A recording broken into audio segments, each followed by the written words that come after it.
Look, just on this issue of the voice, I know you're sick of it, but since he was beaten in the federal election last year, Scott Morrison has been much maligned.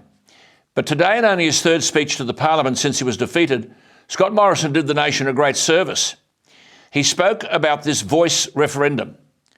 He described it as ill-defined, arguing that it would create significant constitutional risk and, quote, ultimately the High Court will be left to decipher the unknown and decide what this will all mean long after Australians have cast their vote with no further say, unquote.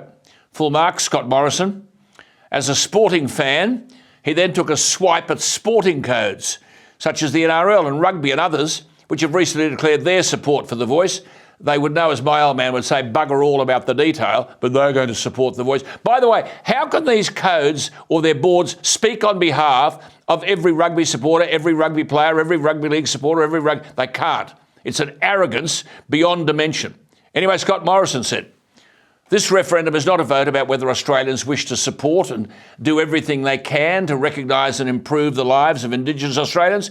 He said, we all agree on this, and we can all say yes to that. But that is not the question the government is proposing for this referendum. Correctly, Scott Morrison said, this referendum is not a decision for companies, unions, sporting codes, or any other group. He said, while keenly interested in the NRL's opinion on hip drop tackles and the 6 again rule, I respectfully won't be deferring to the NRL for constitutional advice to guide my decision.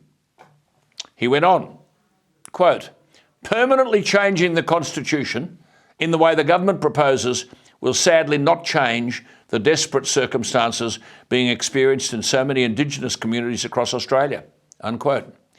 The former Prime Minister further argued, I consider that the government's proposal to permanently change the Constitution, while positively motivated, is poorly constructed.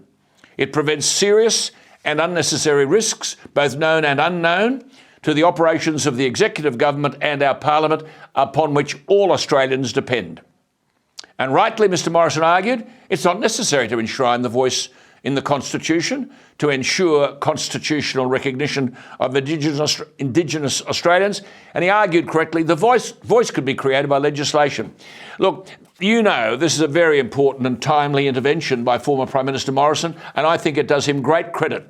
His observations deserve support. I love the bit when he said, quote, this referendum is not a decision for companies, unions, sporting codes or any other group. Amen to that.